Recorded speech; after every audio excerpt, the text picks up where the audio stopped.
The war has begun. Hey everyone, Templar74 here with another video, and today's video is going to be my thoughts and impressions regarding the latest episode of Sword Art Online, Alicization War of Underworld, Episode 6, The Battle of the Knights. And I gotta be honest with you guys, there really wasn't a whole lot in this episode, but it was the beginning of the War of the Underworld here, the final load test, and we did see some great scenes in this episode as well as one nice touch that they put on the opening. But we'll talk about all of that soon enough. So, at risk of further rambling, let's move on to the actual episode. So, before I get into the actual episode, I do want to take a second to discuss the nice change they did to the opening here.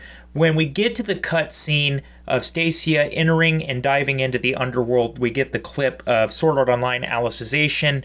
They have changed the title to Alicization Exploding, which is Volume 16 of the light novel. So now we're in Volume 16 of the light novel, which means inevitably Stacia is going to show up. Probably, if not this next episode, it's going to be the episode after. It's coming real close, everybody. So stay tuned to that.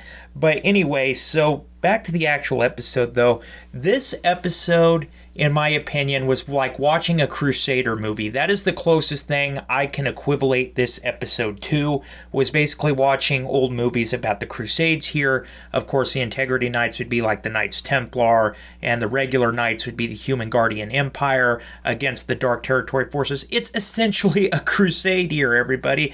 What am I thinking? But, it's just the similarities are striking. But so the battle begins, but as the gate is going down, Mr. Miller's subordinate comments on, dude, let's just forget about Alice. Let's just pillage this technology and open our own motion picture studio. We'd be instant billionaires.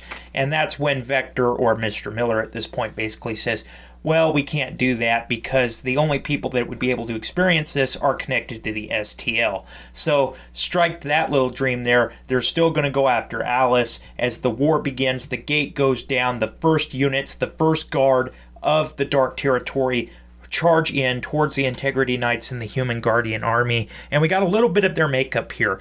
The Human Guardian Army will have 3 flanks and 2 columns. So the first column and its 3 flanks are on the right. We've got Desolbert, and he is going to be leading the right flank. Then in the front center, we've got Fanatio. She's going to be leading the center of the Human Guardian Army in the front. And then we've got on the left, it's going to be led by Eldry. And then we've got the second right, which is led by another Integrity Knight. The second line center, which is led by none other than Broccoli. And then the second left is run by Integrity Knight Rinley, kinda.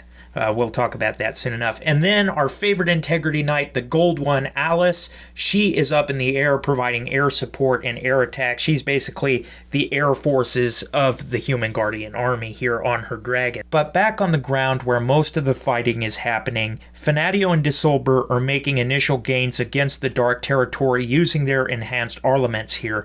However, Fanatio is confronted by the Giant Chief after she uses her enhanced armament here, and the Giant Chief is just struck in fear by Fanatio, but something happens to his light cube and he goes berserk. He kills a couple of his fellow giants and then charges in at Fanatio, and Fanatio for some reason is unable to find herself able to move. She's paralyzed as the Giant Chief is rushing towards her, about ready to kill her, and that's when one of her rear knights, Darkery, comes in behind her, or up in front of her rather, and just takes the hit. She takes a direct hit by the Giant Chief and dies in Fanatio's arms. And Fanatio is upset by this, she's angered by this, and now that she's able to move, she is vowing to get revenge and take the fight to the giants here. And Desolbert, we go back to him, and he's just been on fire literally throughout the whole episode. I love the soundtracks during his battle here that they played, by the way.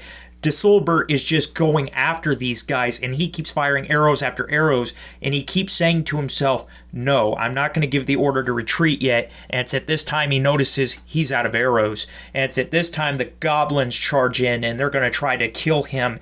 And Desolbert is actually trampled by some of these goblins.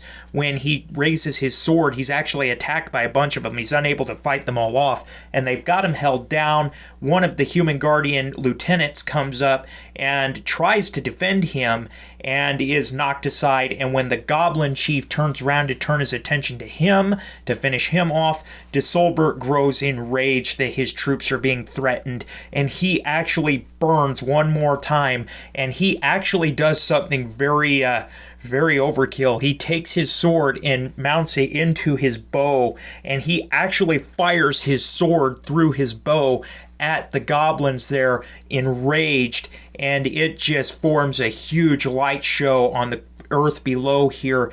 And basically this whole episode, like I said, if you haven't seen a Crusader movie, watch a Crusader movie. It looks basically the same thing here. The resemblance is uncanny in my opinion on this.